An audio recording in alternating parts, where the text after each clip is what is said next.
Zubair itu sebetulnya bukan pemilik pondok.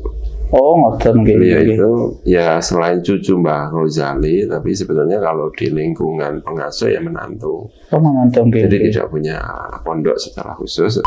Dididik pengetahuannya. Ya kalau saya merasa gini lah. Okay. Saya merasa ya. Dari kecil itu yang namanya hidup itu ya belajar. Hidup itu yang ilmu. Ya hidup itu ya ini gitu.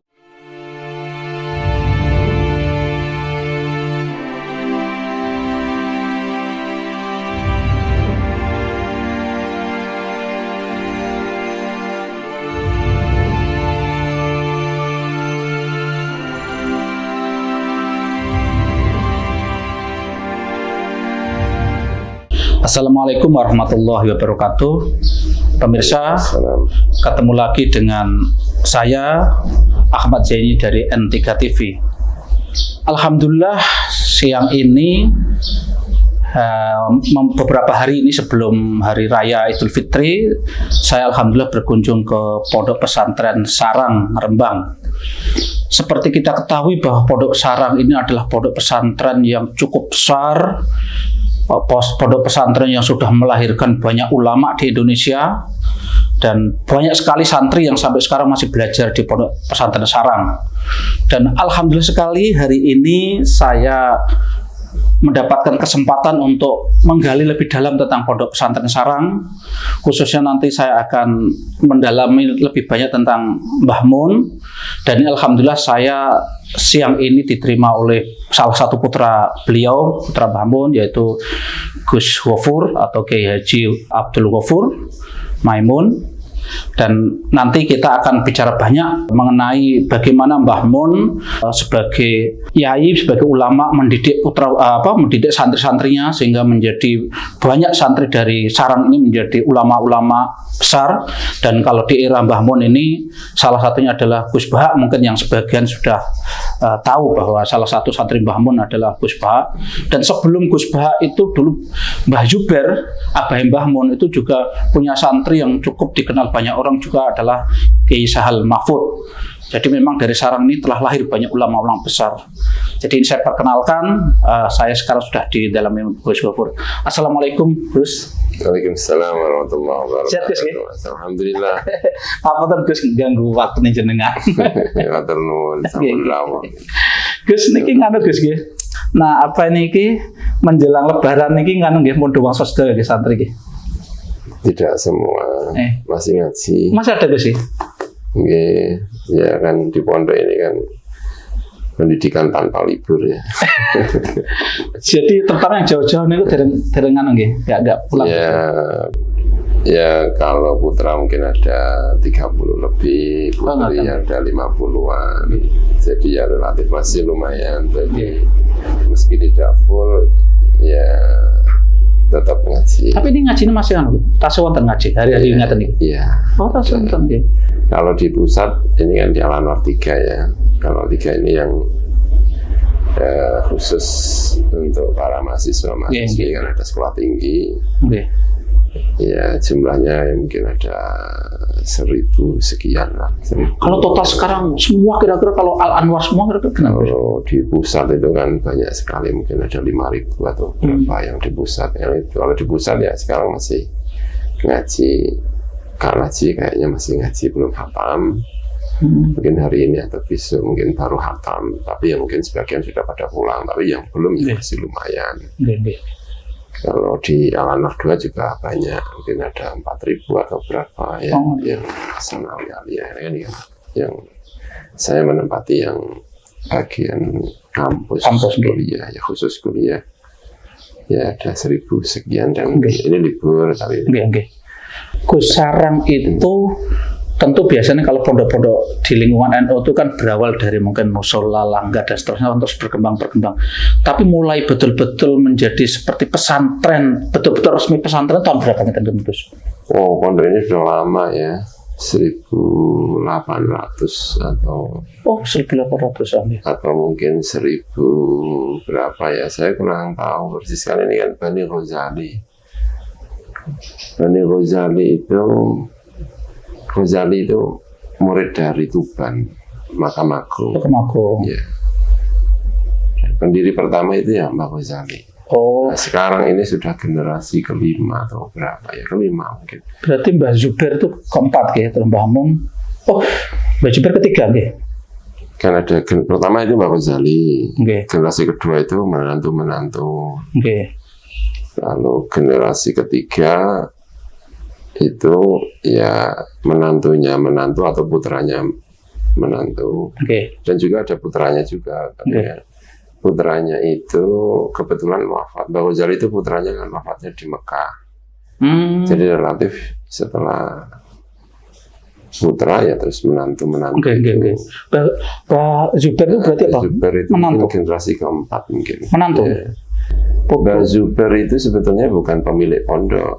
Oh, ngoten nggih. Beliau itu ya selain cucu Mbah Ghazali, tapi sebetulnya kalau di lingkungan pengasuh ya menantu. Oh, menantu nggih. Jadi tidak punya pondok secara khusus, tetapi karena beliau itu alim, yang ngaji kitab-kitab besar itu di eranya. Jadi santri-santri yang sudah senior kalau ngaji kitab-kitab besar ya kepada beliau. Lalu karena beliau tidak disibukkan dengan administrasi, tidak disibukkan oleh banyak kegiatan sehingga sangat fokus mendidik santri. Makanya santri-santri itu banyak yang merasa muridnya Mbah Zubair, termasuk Mbah Sahal termasuk Mbah Sahal. Mbah Sahal itu mondoknya bukan di Mbah Zubair nggak punya pondok. Cuma ngajine di Mbah Zubair, akrabnya dengan Mbah Zubair. Santri-santri kiai-kiai kajen itu dulu kan ada pondok di pusat sana itu ada namanya PMH. Itu kajen-kajen itu banyak di PMH. Pondoknya di sampingnya Mbah Zubair. Persis di sampingnya, tapi itu bukan pondoknya Mbah Zubair. Selain itu juga masuk pondok pusat, pondok besar ya. Mbah Zubair secara spesifik tidak punya pondok. Oh, berarti mulai ada Al-Anwar itu justru bukan Mbah Zubair, Gus? Bukan, Mbah Maimun. Sudah Mbah Maimun. Iya. Berarti dulu yang lama yang mus niku Gus nggih? Iya, mus dan mis. Oh, mus dan mis niku itu satu. Nggih. Mbah Syuaib namanya, Mbah Syuaib. Dia tentu pengasuh yang lainnya, tapi generasi terakhir dari pondok Sarang itu Mbah Syuaib. Nah, Mbah Syuaib itu punya putra dua, Mbah Imam sama Mbah Mat. Oh, Nah, yang Mbah Imam itu nanti jadi mis, yang Mbah Mat jadi mus. Nah, Mbah Zubair itu menantunya Mbah Mat. Oh, ngoten nggih. Walaupun dari jalur ibu, Mbah Zubair itu juga keturunan Sarang. Nah, Mbah Zubair sendiri berarti asli pundi, Gus? Kelahiran pundi? Iya, lahiran Sarang. Oh, Sarang juga di Sarang nggih. Zubair bin Tahlan. Oh, ngoten nggih. Tahlan itu sudah orang Sarang. Sarang nggih. Ya, itu juga menantu. Kalau Tahlan aslinya ini ya di sini Gondang ini. Gondang nggih. Di daerah ini Mbah Tahlan mondok. Mondoknya di Tuban juga. Jadi orang pintar, terus diambil menantu oleh Kiai Sarang. Nah, ketika diambil menantu Kiai Sarang, ya, terus punya anak namanya Zubair. Nah, Zubair itu berarti ya sudah keturunan Kiai Sarang, tapi dari jalur ibu. Nah, terus diambil menantu Mbah Mat. Nah, ketika menantu Mbah Mat itu, ya beliau lebih leluasa karena menantu Mbah Mat kan pondok besar. Ikut mengajar dan memang benar-benar fokus. Roh apa ya, spirit ilmunya itu kelihatan. Jadi orang kalau melihat santri-santri itu, kalau melihat Mbah Zubair itu sebelum melihat apa-apanya itu, ini itu institusi tersendiri, institusi ilmu. Dan itu yang melahirkan banyak tokoh. Gus, sekarang masuk Mbah Mun. Kalau Mbah Mun sendiri itu putranya Mbah Zubair, itu awal pendidikannya fokus tentang Sarang mawon, Gus. Iya, kami kalau di Sarang itu biasanya ya di Sarang. Kalau kecilnya di Sarang. Terus Mbah Mun mulai lulus apa, Gus? Setelah belajar mulai mengembara ke tempat lain. Lirboyo. Lirboyo. Zaman masih Mbah Anu nggih? Mbah Manaf. Mbah Manaf. Kan kalau dulu itu kalau Mbah Mun, kalau Ndika itu ada namanya anak zaman.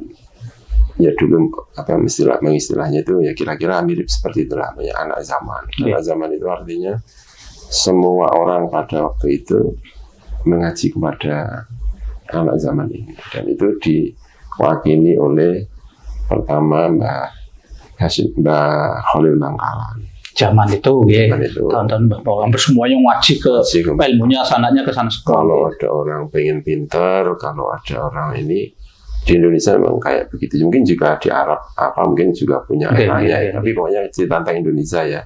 Kiai-kiai itu dulu ngajinya ke Mbah Khalil Bangkalan. Ya tentu ada kiai lain selain Mbah Khalil. Tapi kayak istilahnya anak. Kayak kalau ada kiai itu, kalau belum kesana itu kayak rasanya ada sesuatu yang gimana gitu ya. Jadi kalau orang pintar ya sedikit 1 bulan, 2 bulan atau bahkan lama ya ngaji ke Mbah Khalil Bangkalan. Nah, setelah Mbah Khalil Bangkalan itu anak zaman itu Mbah Hasyim Asy'ari. Semua orang waktu itu kalau yang ngajinya ke Mbah Hasyim. Entah ngaji puasa atau ngaji apa itu ya ke Mbah Hasyim. Nah, setelah Mbah Hasyim itu Lirboyo Mbah Manaf. Mbah Manaf dulu itu di lingkungan kiai-kiai di Jawa ini ya rujukan penting untuk mondok itu meski tidak lama atau apa ya ke Lirboyo waktu itu. Nah, apa ya ke Lirboyo ke Mbah Manaf. Sampai lama Kristen? Ya lumayan, ya tidak lama karena kan kemudian harus boyo. Terus karena ada waktu itu kan ada penyerangan Belanda. Iya, situasinya belum belum aman sampai ke Lirboyo dan semua santri disuruh pulang. Pondok ya vakum ya kelihatannya ya pulang ya. Setelah itu ya memang disuruh pulang.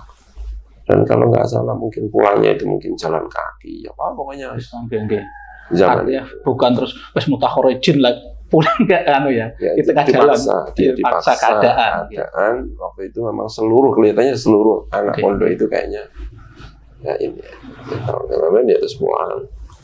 Nah, sampai ke situ terus ke Mekah. Baru setelah itu di Mekah sekian tahun itu Gus ya? Enggak lama. Enggak lama juga? Enggak lama. Mungkin 2 tahun atau berapa. Mbak Zubair juga tidak lama, jadi 3 tahun atau berapa di Mekah. Mbak Maimun juga tidak lama. Tetapi semangat ininya itu ya, ketemu dengan orang-orang penting.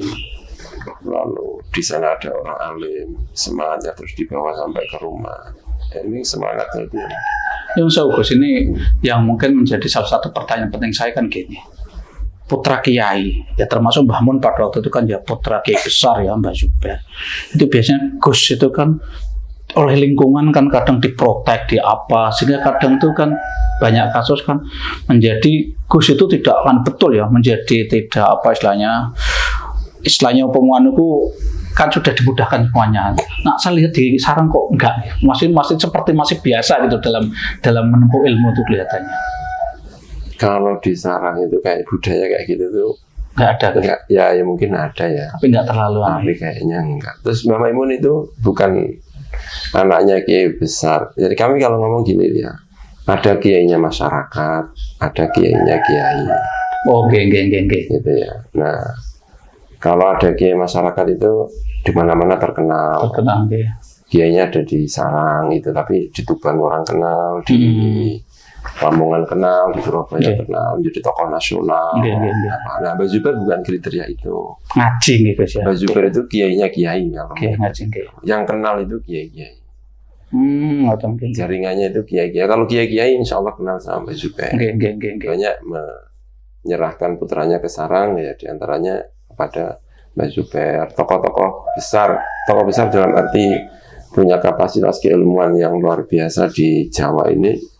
Insya Allah kenal Mbah Zubair. Tapi kalau misalnya orang awam di Tuban, orang awam di gitu ya mungkin tidak kenal Mbah Zubair. Jadi, nah di tengah masyarakat ya biasa ya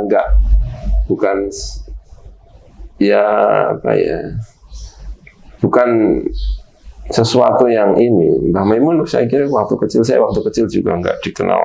Nah itu yang kayak, jadi berproses secara wajar tetap Gus ya. Berproses secara wajar belajar. Ya mandi di laut ya. Adus nang kali ya karo. Tapi nyuwun sewu ya, tidak semua yang seperti itu loh. Kan banyak kan cerita kan, jadi putranya kiai terus Gusnya itu kan menjadi, mohon maaf akhirnya jauh dari kemampuannya, keilmuannya, kadang kan karena memang dimanja oleh lingkungan, kadang kan seperti itu. Saya melihat Sarang tuh kok nggak seperti itu. Mohon maaf ya, saya lihat itu kan ya tadi kayak Mbah Mun hampir semuanya kan putranya ahli ilmu, gitu kan, cinta ilmu, gitu. Ya cinta ilmu. Okay. Ya karena memang lingkungannya ya, lingkungan dididik, pengetahuannya.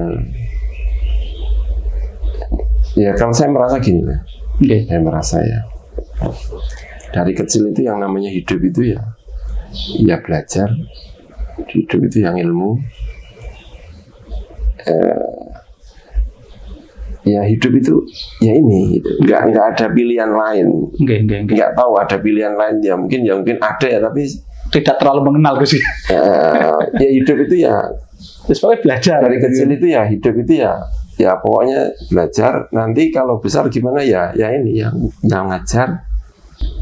Nggak terbayang hidup terus jadi apa ya, terus misalnya wah nanti jadi aja lah, jadi pedagang yang sukses.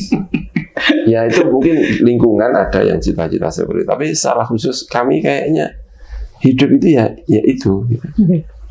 Nggak punya pilihan itu maksudnya ya orang lain boleh memilih itu, tapi setelah fokus itu ya ini iya. Ya kalau misalnya nakal ya tetap tidak meninggalkan sekolah misalnya. Kalau nakal ya tetap tidak meninggalkan belajar, ya tetap harus tugas untuk membaca, ngaji, ya harus. Tapi nyuwun sewu, kalau ketika masih kecil kan jenengan di lingkungan sarang, bagaimanapun kan tetap orang melihat jenengan putranya Mbah Mun gitu kan. Kan mesti santri-santri kan juga perlakuannya dengan jenengan apa kan ya tidak seperti itu nggak ya, artinya nggak mengganggu ini jenengan belajarnya apanya, istilahnya jenengan tetap biasa saja ya. Kan suasananya lingkungannya kadang seperti itu Gus, meskipun yang bersangkutan enggak juga kok sebetulnya Pak, waktu itu ya mungkin ada perubahan sikap santri terhadap putra kiai ya.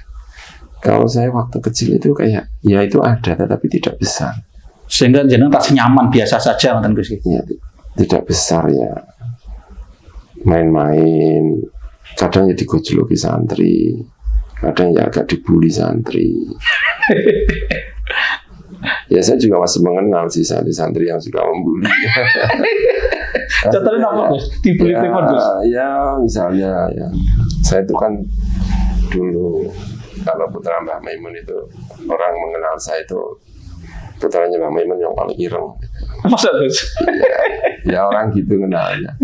Karena saya ini kan dulu suka di laut. Kalau mandi ya hampir pokoknya ini lah. Jarang pulang. Banyak temen dari tetangga main bola, main gitu ya. Sehingga